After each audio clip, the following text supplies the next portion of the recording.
18 years of silence. Where was Jesus and what was he doing? 18 years old. That is exactly how long the Bible is silent about Jesus. He appears in the temple at the age of 12 and amazes every scholar in the hall. And then he disappears. No miracles, no sermons, no stories, just silence lasting nearly 2 decades. And this gap in the records has given rise to some of the wildest theories in the history of religion.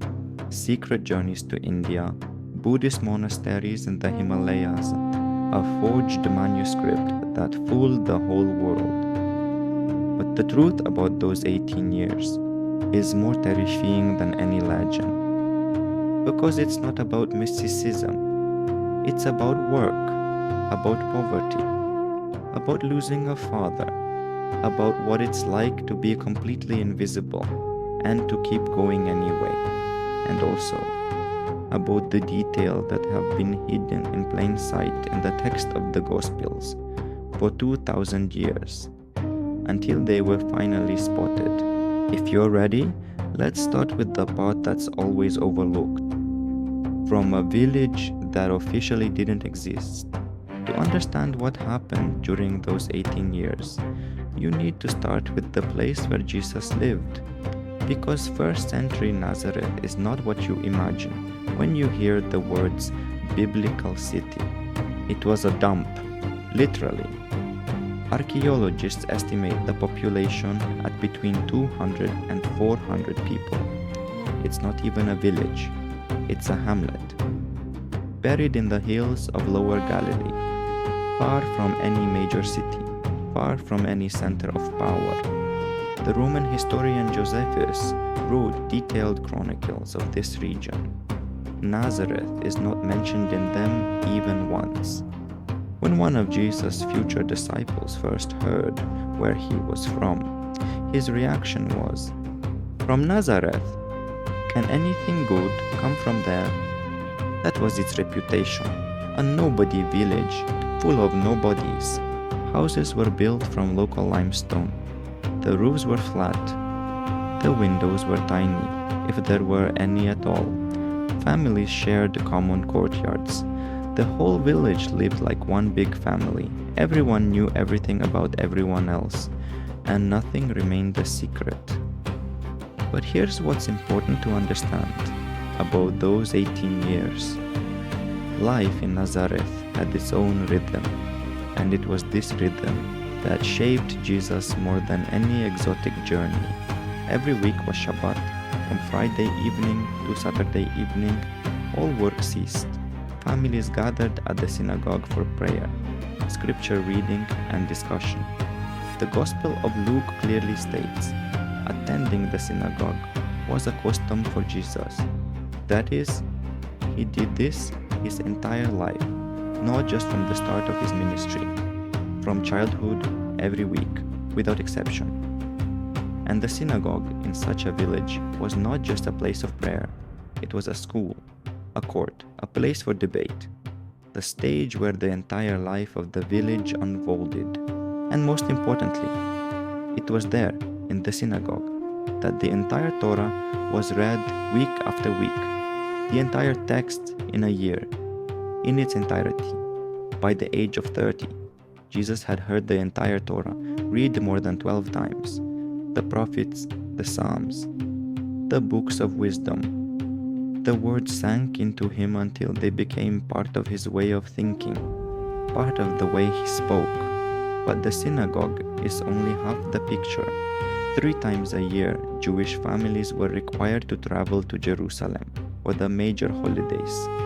Passover in the spring, Shavuot 7 weeks later, Sukkot in the fall. Luke specifically notes that Jesus' family traveled to Jerusalem for Passover every year. The journey was about 100 kilometers, a 4-day walk each way. Families traveled in large groups. They camped along the way. They sang psalms as they walked. Now imagine what this meant for a boy who grew up in a village of 400 people. Jerusalem was the heart of the Jewish world. The temple was its sacred center, a vast complex of courtyards and altars that dwarfed anything Jesus had ever seen at home. Tens of thousands of pilgrims, merchants from every corner of the known world, Roman soldiers, religious debates in every corner. Jesus visited there regularly throughout his childhood and youth. When his ministry began, he knew Jerusalem inside and out. He knew the temple, its politics, its corruption. None of this was new to him. He had been observing it for years. Now, about the work. Every Bible in Russian calls Jesus a carpenter. You've heard that your whole life, but the original Greek word in the Gospels isn't carpenter, Tekton, and this word does not mean one who makes furniture. It means master, builder, someone who works with any available material. And in Nazareth, where trees were rare but limestone was everywhere, this almost certainly meant stone. Archaeological excavations in Galilee confirm that about 80% of the building materials from the 1st century here were stone. Wood was used only for floor beams and doors. So when the Bible calls Jesus a builder, it's more accurate to picture him not at a workbench with a plane, but with a chisel in his hand, chiseling away at a block of limestone, building walls, laying foundations, erecting olive presses and granaries, not the quiet cabinet maker from the paintings, but a foreman. And here, the story takes an unexpected turn. 4 kilometers from Nazareth, an hour's walk down the slope, stood one of the largest cities in all of Galilee, Sepphoris. Sepphoris was everything that Nazareth was not. The capital of Galilee under Herod Antipas, son of Herod the Great. Josephus called it the jewel of all Galilee, and it was precisely during the time when Jesus was growing up that Sepphoris was undergoing massive construction. After the Jewish revolt in 4 BCE, the Romans destroyed the city. Herod Antipas decided to rebuild it from scratch as his glittering capital. Colonnaded streets, markets, a Roman theater seating 4,000, public buildings, ritual baths, residential houses with luxurious mosaic floors. Archaeologists today refer to one of these mosaics as the Mona Lisa of Galilee, the region's biggest construction boom, an hour's walk from a village full of stonemasons. Several historians believe Joseph and Jesus almost certainly worked on construction sites in Sepphoris, simply because there was too much work there and it was too close to get to. Imagine, every morning, the 13-year-old Jesus walks down the hill with his father. He enters the city, which is being built right before your eyes. He works alongside craftsmen from other villages. He bargains with suppliers. He receives instructions from Roman officials.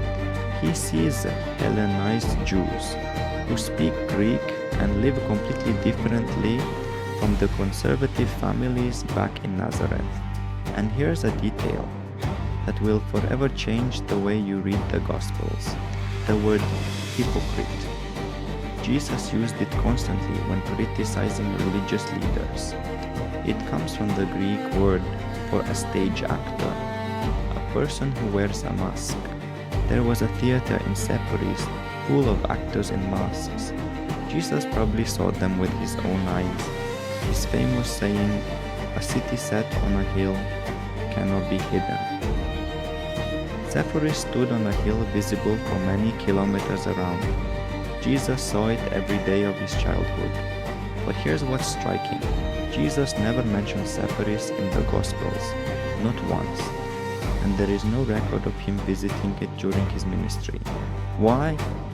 Some scholars believe he deliberately avoided the city.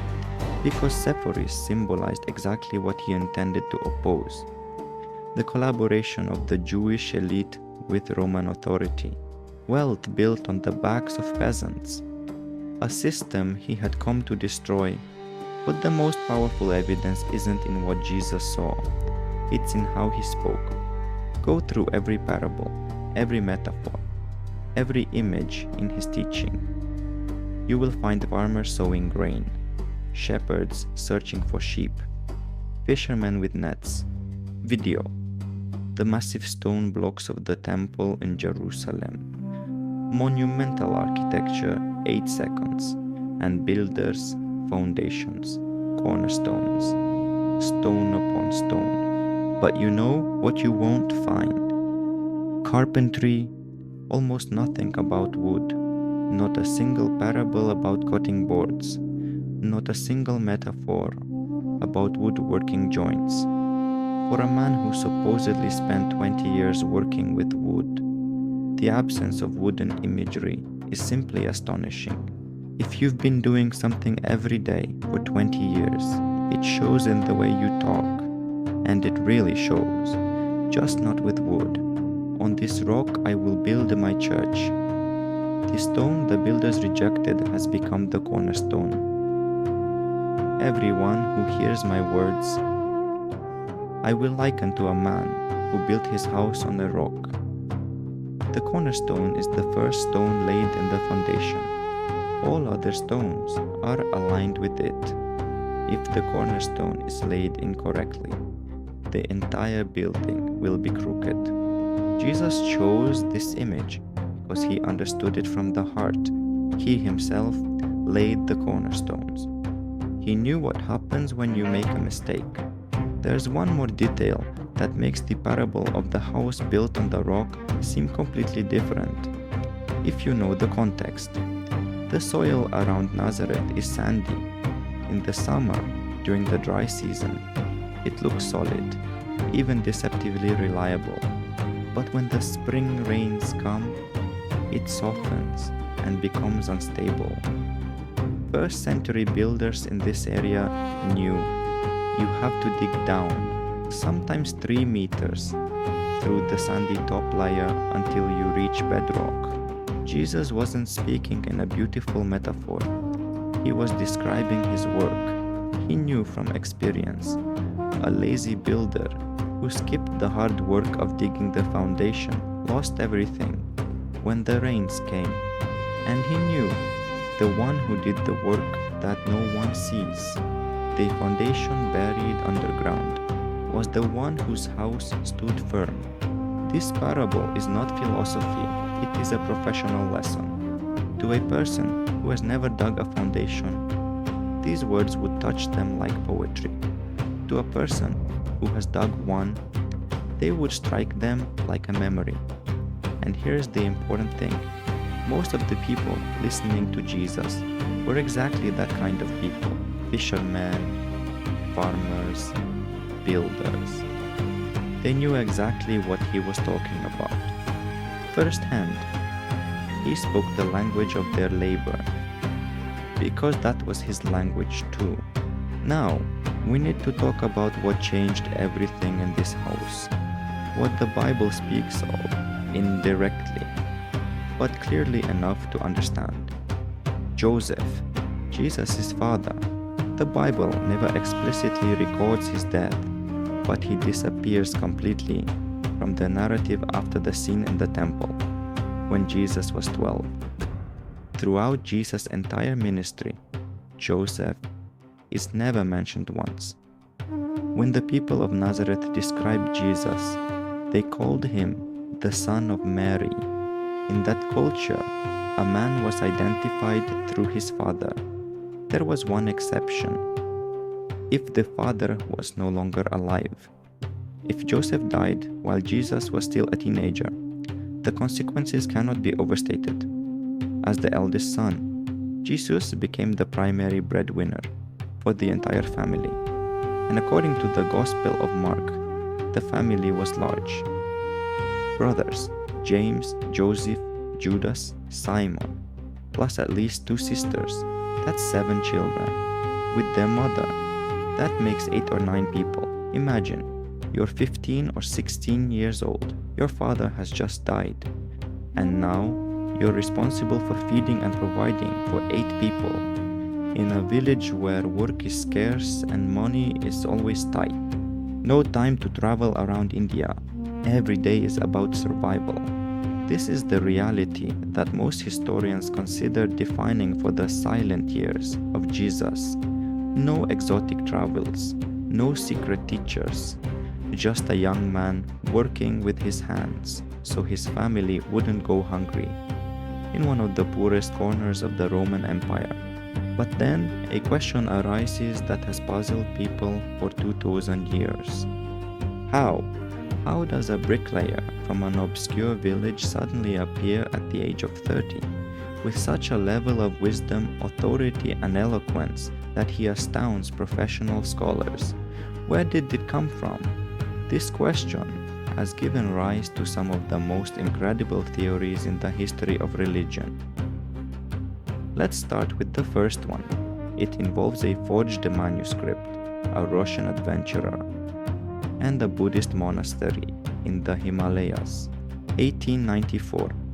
A certain Nikolai Notovich published a book that shook the Christian world. He claimed that while traveling through India, he broke his leg and was taken to the Hemis monastery in Ladakh, high in the Himalayas. There, the monks allegedly showed him an ancient manuscript, the life of Saint Isa. Isa is the Arabic name for Jesus. According to this manuscript, a young Israeli named Isa left his homeland at the age of 13. He traveled through India. He studied the Vedas with Brahmin priests. Then, in Nepal, he studied Buddhist teachings. He then traveled through Persia, Greece, and Egypt before returning home to begin his ministry. The book sold in huge numbers. The idea was simply irresistible. Scholars dismissed it almost immediately. Max Muller, one of the leading experts on Eastern religions of the time, wrote a letter to the head Lama of the Hemis monastery, asking him to confirm the story. The Lama replied, no Western visitor had stayed at the monastery in the past 15 years. No such manuscript exists. British professor James Archibald Douglas personally visited the monastery in 1895. He questioned the head Lama. The Lama denied everything again. And then, the real blow. When Notovich was pressed with these denials, he changed his story. In the next edition, he no longer referred to a single manuscript. He now claimed to have compiled the text from fragments of various Tibetan scrolls. Yes, that's exactly right. But history refused to die, because the question it raised is still valid. Because 1st century Palestine was not an isolated backwater. It stood at the crossroads of 3 continents. The Via Maris, one of the major trade routes of the ancient world, ran right through Galilee. Merchants traveled this road carrying goods from India, Persia, Arabia, Egypt, and Rome. Ideas flowed along these roads just as freely as goods. Buddhist missionaries had been active in the Mediterranean since the 3rd century BCE, when the Indian Emperor Ashoka sent his envoys to the Greek kingdoms. So even without physical travel, echoes of Eastern thought could reach Jesus through the ordinary cultural exchange around him. Some parallels between Jesus' words and Buddhist principles do indeed exist. Compassion, renunciation of wealth, love for one's enemies. But these parallels arise from an independent moral quest, not from direct influence. Compassion and generosity aren't the exclusive domain of any single tradition. They appear wherever people truly ask the big questions about life. But there was another group, much closer to home, with which some scholars have tried to connect Jesus. and there is genuine archaeological evidence to support this theory. The Essenes, a Jewish sect that flourished during the Second Temple period, about 4,000 members scattered throughout Judea. The most famous settlement was Qumran near the Dead Sea, where the Dead Sea Scrolls were discovered in 1947, and when the scrolls were finally translated, people began to notice something disturbing: communal property, ritual meals, baptism, apocalyptic expectations, the idea of a new covenant between God and His people. Sound familiar? The connection becomes even more intriguing when you look at John the Baptist. John lived in the Judean desert, not far from Qumran. He practiced baptism, he wore coarse clothing, he lived an ascetic life, he preached the imminent judgment of God. All of this is close to the practices of the Essenes. Luke says, John was born to elderly parents and was in the desert until the day he appeared before Israel. Some scholars believe that his parents, unable to care for him in their old age, may have given him to the Essene community, which was known for adopting children. So, would Jesus have had contact with the Essenes during the silent years? Through John, if through no one else? Possibly, but the facts suggest that if there was contact, Jesus rejected their approach. The Essenes were obsessed with purity. They kept their distance from those they considered unclean. Strict rules: who to eat with, how to observe the Sabbath, every detail of daily life. Jesus did exactly the opposite. He ate with tax collectors and sinners. He touched lepers.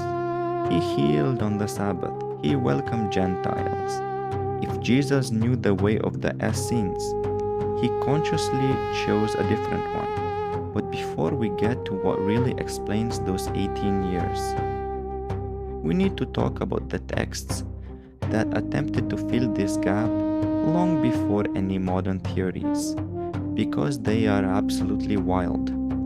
The infant Gospel of Thomas, probably written in the 2nd century, it depicts the child Jesus with supernatural abilities and, to be honest, a rather nasty temper.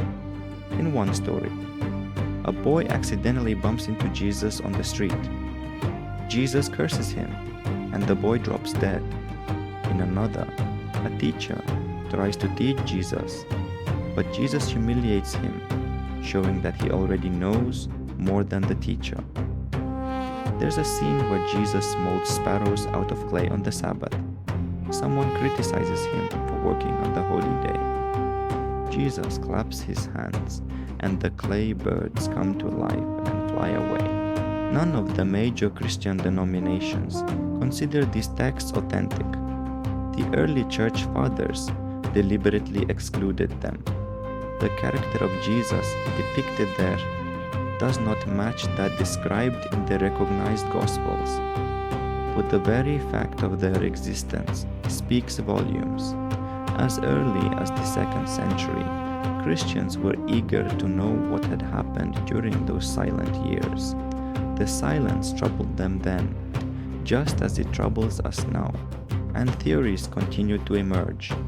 Medieval British legends claimed that Joseph of Arimathea, whom some traditions call a relative of Jesus, was a tin merchant who took the young Jesus on trading expeditions to Cornwall and Glastonbury. The poet William Blake was so moved by this legend that he wrote the famous hymn asking, "Did those feet in ancient times walk the hills of England?" Mormons claim that Jesus visited the Americas. The Urantia book claims that this was revealed to him in Rome. The Ahmadiyya Muslim community says he survived the crucifixion and went to Kashmir. Japanese legends place Jesus in the village of Shingo, where his tomb is said to be located, and where he died at the age of 106. None of these versions stands up to scrutiny. but the sheer scale of competing claims is in itself proof of how deeply rooted this mystery is, but none of these answers are needed. Because the most overlooked piece of this puzzle is right in front of us in the text. Jewish education in the 1st century was exceptionally strict. From the age of 5 or 6, boys began their studies at the local synagogue school, the Beit HaSefer. There, they learned to read in Hebrew, and they memorized the Torah. They didn't just read it. They didn't take notes. They memorized it by heart, all 5 books, literally word for word, around the age of 10. The best students moved on to the next level, the Bet Midrash. There they learned to interpret scripture, debate its meaning, and understand oral traditions. At 13, a boy celebrated his bar mitzvah. He officially became an adult. At that point, most stopped their studies and went to learn their father's trade. But the gifted, those who showed exceptional ability in scripture and debate, would seek out a rabbi to continue their education. They followed him, they studied under him, hoping to become teachers themselves. Now, let's go back to that episode in the temple when Jesus was 12. He wasn't asking Sunday school questions. He was engaging in discussion with the country's leading religious minds. This tells us, by the age of 12, Jesus had already attained an exceptional level of education. And Luke adds, when Jesus returned to Nazareth, he grew in wisdom. The Greek word Luke uses, prokopto, means to move forward, to make progress. This is not passive growth. It is active, intentional learning. Later, Luke describes how Jesus stood up in the synagogue in Nazareth and took the scroll of Isaiah. He did not flip through it looking for the right passage. He found the exact passage he wanted. He read it fluently. He sat down, and he delivered a teaching that left everyone speechless. Such mastery is no accident. It is the result of years of dedicated study. And when you understand this, Jesus' parables cease to be merely beautiful stories. These seeds that fell on rocky ground, every spring he watched as farmers struggled with them. The workers in the vineyard complaining about unfair pay. He knew what it meant to haggle for a fair wage on the Sepphoris construction site. A house built on a rock, not on sand. He literally built houses and saw how poor foundations crumbled. His silent years were not empty. They were full, exhausting labor, responsibility for his family, quiet study, and deep observation of the world around him. With the attention of a man who knows, all of this will come in handy. But here's what reveals the truth about those 18 years, more than anything else.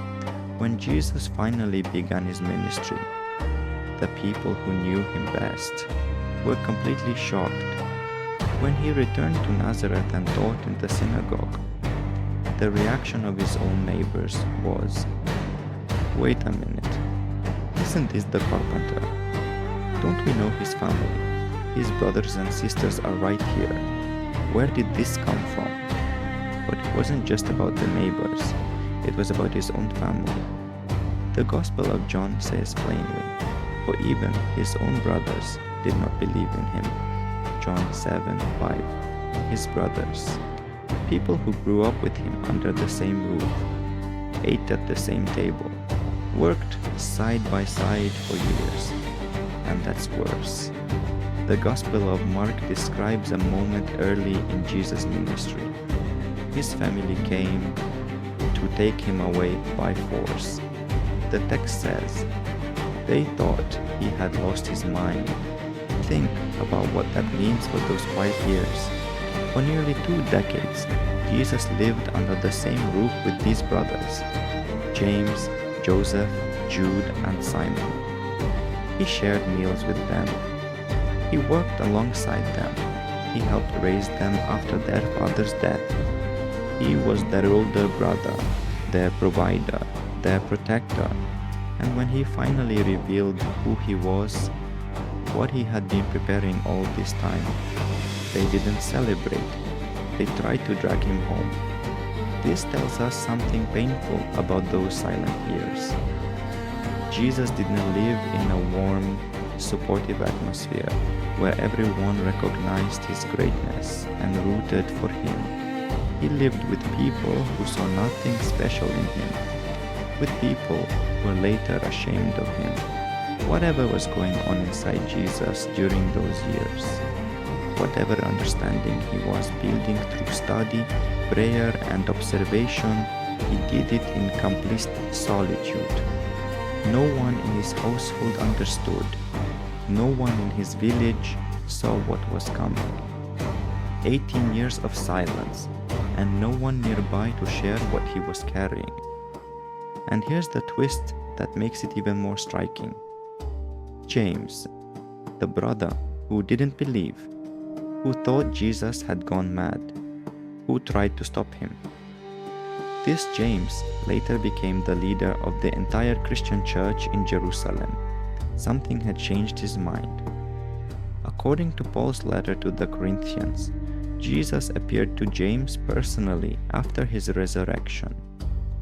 Whatever happened during that encounter, it turned a skeptic into the head of the movement. But during those silent years, James was just an annoyed younger brother who didn't understand why his older brother was so strange. Then that day came on the Jordan River. All four Gospels describe it the same way. Jesus came to John. He entered the water. He was baptized. And when he came up out of the water, the heavens opened. The Spirit descended upon him like a dove, and a voice from heaven said, "This is my beloved Son, in whom I am well pleased." That was the signal, not a final exam at a secret school in India, not a final test from the essays, a voice from heaven, breaking 18 years of silence. For 18 years, Jesus lived in a world where no one saw anything special in him. His neighbors saw him as a carpenter. His own family sometimes thought he was losing his mind. He was rejected even before he had a chance to begin, but he kept going. He kept learning. He kept working. He kept preparing for something that no one else could see. And here is one last thing that confirms all of this. Something hidden in plain sight within the text of the Gospels. When Jesus began teaching, the religious authorities were constantly baffled by one thing, not by what he said, but by how he said it. Ordinary rabbis quoted previous teachers. Rabbi Shammai says, Rabbi Hillel says. Jesus said, "But I tell you," he spoke with an authority that needed no one's approval. Such confidence does not come from a single moment of revelation. It comes from years of work, from years of wrestling with the text, from years of forming convictions. Before anyone started listening, and his knowledge was not limited to scripture. He understood credit and economics, peasant farming, the legal system, the power dynamics between Rome and the Jewish authorities, the psychology of grief, the mechanics of corruption. He understood people at every level because he paid attention for a very long time. By the time he began his ministry, he didn't need to study human nature. He had lived it. He was poor. He was a laborer. He was part of a family struggling to survive. He buried his father. He was rejected as the one from Nazareth, a man from nowhere who had nothing to offer. Perhaps that is why the Gospels are silent about these years. Not because nothing happened, and that's because what was happening was so human, so ordinary, that it would seem boring to people trying to convince the world that this man was God. But 2000 years later, these silent years are perhaps the part of all history closest to us, because every person who has ever felt invisible, who has worked hard without recognition, who has wondered, will the moment I've been preparing for ever come, can look at those 18 years and see themselves in them. The mystery of the silent years has captivated people for 20 centuries. Adventurers forged manuscripts, monks told tall tales, scholars argued, entire books were written to fill this gap. But the answer is perhaps the simplest one. Your support means everything. Like, subscribe, and comment to spread the word.